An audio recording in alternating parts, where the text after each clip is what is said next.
बिस्मिल्लाह रहमान रहीम। सज्जनों ते मित्रों, मैं अज तो 45 वरे पहला सहाफत का पेशा इख्तियार किया। पहला रोज़नामा नवाए वक्त ते नताए मिलत नाल जुड़ के रिपोर्टिंग की। फिर अखीर इस दे पढ़िया कि जेकर मैं अपने मिशन में कामयाब होना है तो फिर किसी होर दे अखबार में मुलाजमत करके ये मंजिल नहीं लभ सकनी। अखीर मैं रोज़नामा पोस्टमार्टम ते इहदे नाल भुलेखा दी नहीं रखी। मैनूं अंदाज़ा सी कि कोई सौखा काम नहीं। ये बावजूद मैं हिम्मत करके इस राह टुर पिया। औकड़ां आउंदियां रहियां तो मैं उनका मुकाबला करता रहा। मेरा रब सच्ची उत्ते कामल यकीन सी कि मेरी साफ नीयत नूं जरूर भाग लाएगा। उस रब ने मैनूं हर मुश्किल चों इंज कढ़िया जिहदा मैं तसव्वुर भी नहीं कर सकता। रब ने मैनूं हर मैदान सुरख रखिया, मुआशी तक दस्ती वेखी ते अजिहे हालात भी जिन्हां विच आम बंदे दा साह सुक जाए। पर जिस रब ने मैनूं हिम्मत ते हौसला दिता उसने मेरियां औकड़ां भी सौखियां कीतियां। सहाफत दे इन्हां 45 वरियां विच मैं जिहड़ा सबक सब तो अहम ते जरूरी सिੱਖਿਆ वो ये सी कि इस दुनिया विच शायद ही कोई किसी का सक्का होवे। बेशतर लोग वो सन जिन्हां दे मुੱਢ विच लालच ते लोभ सी। असीं उन्हें बड़े दावे करते हाँ कि सहाफत पैगंबराना पेशा है, पर बेलियो सच्ची पुछो तो इस पेशे से जुड़े बेशतर लोग वो जे जिन्हां हमेशा पैगंबराना तालीमात की जिद में काम किया, जिन्हें समाज नूं चंगी तालीम देने की बजाय जहालत के हनेरियां का कारोबार किया।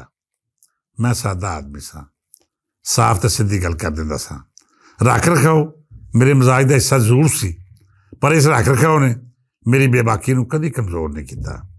मैं जदों रोज़नामा पोस्टमार्टम शुरू किया तो मेरे वसाइल ना होने के बराबर सन। बस हिम्मत करके सफ़र शुरू करता। एक कमरा किराए थे, 1-2 मेज़ां, यो पोस्टमार्टम का पहला दफ्तर तो ठार सी। मैं उस वेले बड़ी हिम्मत कोशिश तो दोस्तों के तावन नाल जदीद कंप्यूटर खरीदे जब इस जदीद मशीन का तसव्वुर ही नहीं सी कीता जांदा। शायद ही कोई होर अखबार होवे या इदारा होवे जिन्हें कंप्यूटर राहीं किताबत का राह इख्तियार किया होवे। मैं तो मेरे कोई साथी दूजे रसाले ते मैगजीनां दी कंपोजिंग भी करदे ते नाल जो पैसा बचदा ਉਹਦੇ ਨਾਲ ਅਫਤਰੋ ਦਾ ਪੋਸਟਮਾਰਟਮ ਛਾਪਦੇ। ਅਸੀਂ ਕਦੀ ਹਿਸਾਬ ਨਹੀਂ ਸੀ ਰੱਖਿਆ ਕਿ ਕੀ ਬਚਿਆ ਤੇ ਕੀ ਨੁਕਸਾਨ ਹੋਇਆ। ਜੋ ਆਇਆ ਅਸੀਂ ਸਭ ਸੱਜਣਾ ਮਿੱਤਰਾਂ ਨੇ ਆਪਸ ਵੰਡ ਲਿਆ।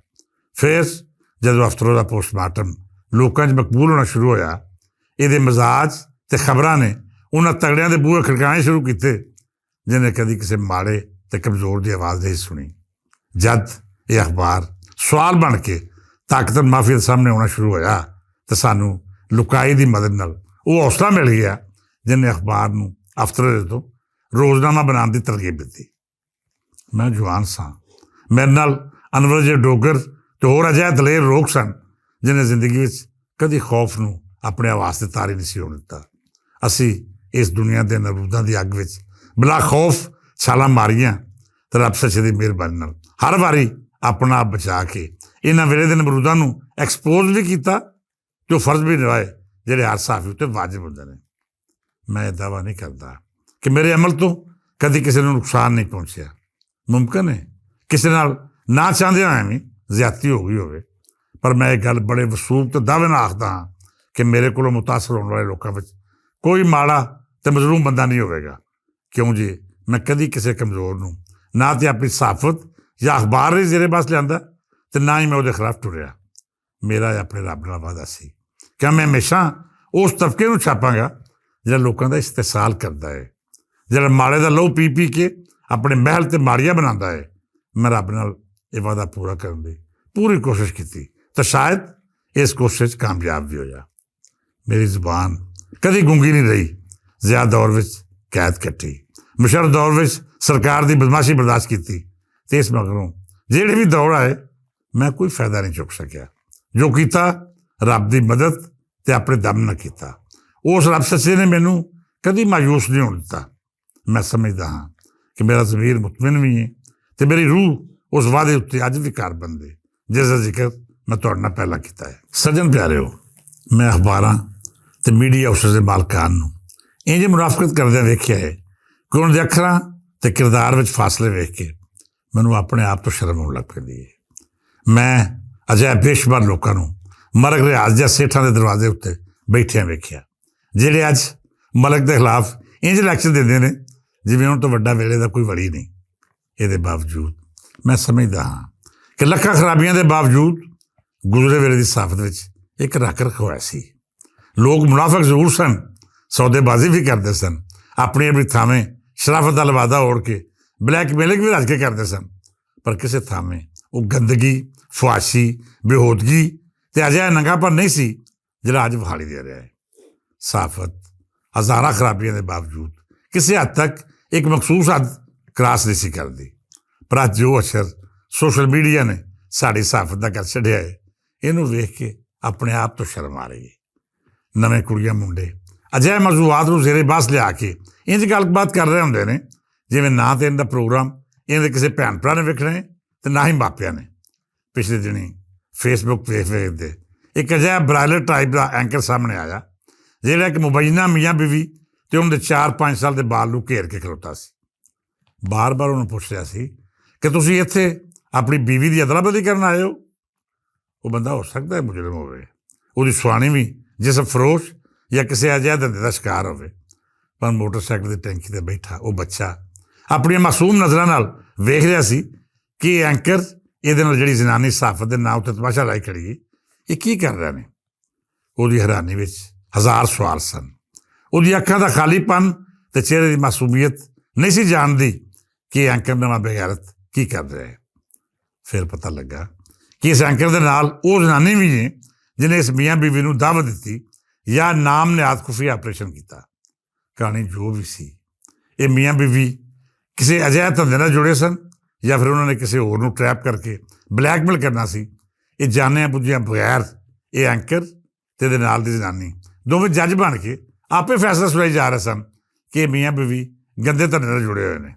ਮੁਮਕਿਨ ਹੈ ਉਹਨਾਂ ਦੀ ਗੱਲ ਵਿੱਚ ਸੱਚਾਈ ਹੋਵੇ, ਪਰ ਸਾਫਤੀ ਅਸੂਲ ਤਾਂ ਇਹ ਨੇ ਕਿ ਤੁਸੀਂ ਉਨੀ ਦੇਰ ਤੱਕ ਕਿਸੇ ਦਾ ਚਿਹਰਾ ਨਹੀਂ ਵਿਖਾਉਣਾ ਜਦ ਤੱਕ ਤੁਹਾਨੂੰ 100% ਯਕੀਨ ਨਾ ਹੋ ਜਾਏ ਕਿ ਮੁਜਰਮ ਨੇ। ਜੇ ਉਹ ਮੁਜਰਮ ਨੇ ਤੇ ਉਹਨਾਂ ਦੇ ਨਾਲ ਮੀਆਂ ਬੀਵੀ ਦੀ ਅਦਲਾ ਬਦਲੀ ਕਰਨ ਵਾਲਾ ਉਹ ਜੋੜਾ ਵੀ ਉਨਾ ਹੀ ਵੱਡਾ ਮੁਜਰਮ ਹੈ ਜਿਹੜਾ ਆਪਣੇ ਆਪ ਨੂੰ ਸਾਫੀ ਆਖਦਾ ਹੈ ਤੇ ਦਾਅਵਾ ਕਰ ਰਿਹਾ ਹੈ ਕਿ ਉਹਨੇ ਸਮਾਜ ਤੋਂ ਬੁਰਾਈ ਦੀ ਜੜ ਮੁਕਾ ਕੇ ਰਹਿਣੀ ਹੈ। ਹਾਲਾਂਕਿ ਜੋ ਲਹਿਜਾ, ਜੋ ਤਰਜ਼ ਤਹਾਤਬ ਇਹਨਾਂ ਦਾ ਹੈ, ਨਾ ਤਾਂ ਸਾਫੀ ਨੇ ਤੇ ਨਾ ਹੀ ਇਹਨਾਂ ਦੀ ਤਰਬੀਅਤ ਕਿਸੇ ਸਹੀ ਘਰਾਣੇ 'ਚ ਹੋਈ ਹੈ। ਜੇਕਰ ਸਾਡੇ ਸੋਸ਼ਲ ਮੀਡੀਆ ਵਿੱਚ ਕੋਈ ਅਜਿਹਾ ਇਕਦਾਮ ਹੋ ਰਿਹਾ ਹੈ ਤਾਂ ਫਿਰ ਇਹਦੇ ਲਈ ਸਭ ਤੋਂ ਜ਼ਰੂਰੀ ਉਹਨਾਂ ਇਦਾਰਿਆਂ ਨੂੰ ਅਪਰੋਚ ਕਰਨਾ ਹੈ ਜਿਹੜੇ ਸਮਾਜੀ ਬੁਰਾਈਆਂ ਦੀ ਰੋਕਥਾਮ ਲਈ ਬਣਾਏ ਗਏ ਨੇ। ਜੇ ਤੁਸੀਂ ਕੋਈ ਖੁਫੀਆ ਆਪਰੇਸ਼ਨ ਕਰਨਾ ਹੈ ਤਾਂ ਲਾਜ਼ਮ ਹੈ ਕਿ ਤੁਸੀਂ ਉਸ ਖਾਨਦਾਨ ਜਾਂ ਟੱਬਰ ਨੂੰ ਇਸ ਤਰ੍ਹਾਂ ਸਕਰੀਨ 'ਤੇ ਨਾ ਲੈ ਕੇ ਆਓ ਜਿਵੇਂ ਤੁਸੀਂ ਆਪਣੇ ਵਿਊਜ਼ ਦੇ ਚੱਕਰ 'ਚ ਉਹਨਾਂ ਦੀਆਂ ਸ਼ਕਲਾਂ ਵਾਜ਼ੇ ਕਰਕੇ ਵਿਖਾ ਰਹੇ ਹੋ। ਮੇਰਾ ਖਿਆਲ ਹੈ, ਮੇਰਾ ਤਜਰਬਾ ਵੀ ਇਹ ਆਖਦਾ ਹੈ ਕਿ ਮੀਆਂ ਬੀਵੀ ਦੀ ਅਦਲਾ ਬਦਲੀ ਦਾ ਰੌਲਾ ਨਹੀਂ ਸੀ, ਬਲਕਿ ਇੱਕ ਬਲੈਕਮੇਲਿੰਗ ਦਾ ਸਿਲਸਿਲਾ ਸ਼ੁਰੂ ਹੋਣ ਵਾਲਾ ਸੀ ਜਿਹਦੇ ਵਿੱਚ ਸੋਸ਼ਲ ਮੀਡੀਆ ਰਾਹੀਂ ਇੱਕ ਜੋੜੇ ਨੇ ਆਪਣਾ ਸ਼ਿਕਾਰ ਘੇਰਨ ਦੀ ਕੋਸ਼ਿਸ਼ ਕੀਤੀ। ਅੱਗੇ ਉਹਨਾਂ ਦਾ ਸ਼ਿਕਾਰ ਬਣਨ ਵਾਲਾ ਵੀ ਅਜਿਹਾ ਜੋੜਾ ਸੀ ਜਿਹੜਾ ਪਹਿਲੋਂ ਤਿਆਰੀ ਕਰਕੇ ਬੈਠਾ ਹੋਇਆ ਸੀ ਕਿ ਸ਼ਿਕਾਰੀ ਨੂੰ ਕਿਵੇਂ ਟਰੈਪ ਕਰਨਾ ਹੈ। ਸੋ ਟਰੈਪ ਕਰਨ ਦੇ ਇਸ ਖੇਡ ਵਿੱਚ ਤਮਾਸ਼ਾ ਬਹੁਤਾ ਹੋਇਆ ਜਿਹਦੇ ਪਿੱਛੇ ਕਿਤੇ ਸੱਚਾਈ ਲੁੱਕ ਕੇ ਰਹਿ ਗਈ। ਸਾਡੇ ਇਦਾਰਿਆਂ ਨੂੰ ਚਾਹੀਦਾ ਹੈ ਕਿ ਇਸ ਨਾਮ ਨਿਆਦ ਐਂਕਰ, ਇਹਦੀ ਟੀਮ ਤੇ ਉਸ ਟੱਬਰ ਨੂੰ ਫੌਰੀ ਗ੍ਰਿਫਤਾਰ ਕਰਕੇ ਕਹਾਣੀ ਦੀ ਅਸਲ 'ਤੇ ਘੜਪਿਆ ਜਾਏ। ਇਹ ਸੱਚਾਈ ਬਾਹਰ ਲਿਆਂਦੀ ਜਾਏ ਕਿ ਕੀ ਇਹ ਸਾਰਾ ਤਮਾਸ਼ਾ ਵਿਊਜ਼ ਹਾਸਲ ਕਰਨ ਲਈ ਸੀ ਜਾਂ ਫਿਰ ਇਹਦੇ ਪਿੱਛੇ ਕੋਈ ਹੋਰ ਰੌਲਾ ਸੀ। ਬਲ ਜਿਵੇਂ ਮੈਂ ਸ਼ੁਰੂ 'ਚ ਅਰਜ਼ ਕੀਤੀ ਕਿ ਮੇਰੇ ਵੇਲੇ ਦੀ ਸਾਫਤ ਵਿੱਚ ਹਜ਼ਾਰਾਂ ਖਾਮੀਆਂ ਸਨ, ਮੁਨਾਫਕਤ ਵੀ ਸੀ, ਧੋਖਾਬਾਜ਼ੀ ਤੇ ਬਲੈਕਮੇਲਿੰਗ ਵੀ, ਪਰ ਇਖਲਾਕੀ ਪਸਤੀ ਇਸ ਇੰਤਹਾ ਤੱਕ ਨਹੀਂ ਸੀ ਜੋ ਸਾਨੂੰ ਅੱਜ ਵਿਖਾਈ ਦੇ ਰਿਹਾ ਹੈ। ਸ਼ਾਇਦ ਅਸੀਂ ਇਖਲਾਕੀਆਤ ਦਾ ਸਬਕ ਭੁੱਲ ਕੇ ਉਸ ਪਸਤੀ ਦਾ ਸਫ਼ਰ ਸ਼ੁਰੂ ਕਰ ਲਿਆ ਹੈ ਜਿਸ ਮਗਰੋਂ ਬੰਦੇ ਕੋਲ ਕੁਝ ਨਹੀਂ ਬਚਦਾ। ਸਾਫਤ ਤਬਾਹ ਹੋ ਚੁੱਕੀ, ਇਹਦੀਆਂ ਕਦਰਾਂ ਮਰ ਚੁੱਕੀਆਂ ਤੇ ਅੱਜ ਦਾ ਤਮਾਸ਼ਾ ਸੋਸ਼ਲ ਮੀਡੀਆ ਸਕਰੀਨ ਉੱਤੇ ਇੰਝ ਹੋ ਰਿਹਾ ਹੈ ਕਿ ਲੋਕਾਂ ਨੂੰ ਚੰਦ ਵਿਊਜ਼ ਲਈ ਕੱਪੜੇ ਵੀ ਲਾਉਣੇ ਪੈ ਰਹੇ ਨੇ ਤੇ ਦੂਜਿਆਂ ਨੂੰ ਨੰਗਾ ਕਰਕੇ ਹੀਰਾ ਮੰਡੀ ਵੀ ਖੋਲ੍ਹਣੀ ਪੈ ਰਹੀ ਹੈ। ਅਖੀਰ ਉੱਤੇ ਇਹੋ ਆਖਾਂਗਾ ਕਿ ਰੱਬ ਸੱਚਾ ਸਾਡੇ ਸਮਾਜ ਨੂੰ ਇਹਨਾਂ ਬੁਰਾਈਆਂ ਤੋਂ ਮਹਿਫੂਜ਼ ਰੱਖੇ ਤੇ ਬਚੀ ਕੁਚੀ ਸਾਫਤ ਨੂੰ ਉਹ ਲੋਕ ਮੁਯੱਸਰ ਕਰੇ ਜਿਹੜੇ ਇਹਨੂੰ ਦੁਬਾਰਾ ਜ਼ਿੰਦਾ ਕਰਨ ਦੀ ਕੋਸ਼ਿਸ਼ ਕਰਨ। ਇਜਾਜ਼ਤ ਦਿਓ, ਰੱਬ ਰੱਖਾ।